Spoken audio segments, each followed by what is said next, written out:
masuk rumah 8. Sumbat kita ni 8 orang. Pergi genting lah. Puas pakai lah. Tapi sekarang dia orang dah besar-besar. Dah ada kereta sendiri. Mana ada.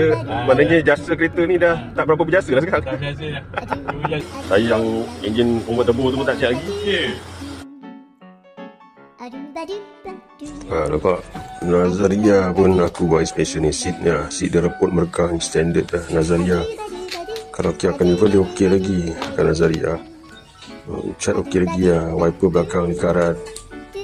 Ni dah inspection dah. Okey, yang ni body okey lagi dah. Lagi ada ni dah pecah ni. Tak boleh bawa lah. Kan? Press.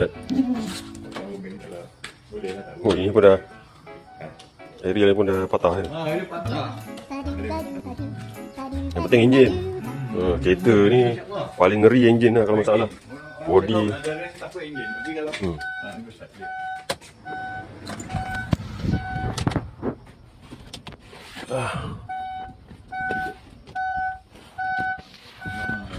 Aircon tak matikan.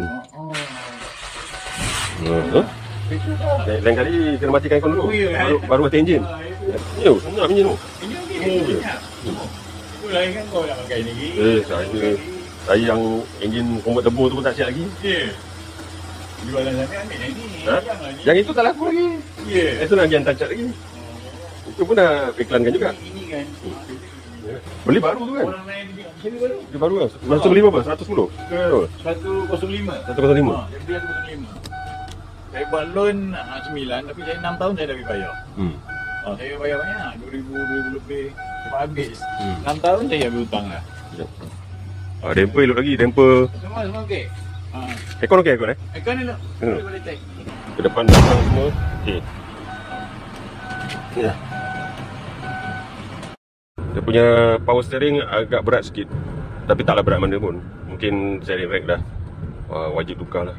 Pernah ni masuk macam yang orang kata iso overheat tak pernah? Tak pernah. Yang ni tak pernah. Turun gearbox pernah? Tukar gearbox? Tak pernah Timing belt je buat. Dia punya marking warna tu. Ada marking kan. Kalau enjin dah buka, warna marking tu dah hari tu. Maknanya kalau pomen bawa pomen datang pun boleh. pomen tu pun boleh tahu ini memang tak pernah buka enjin.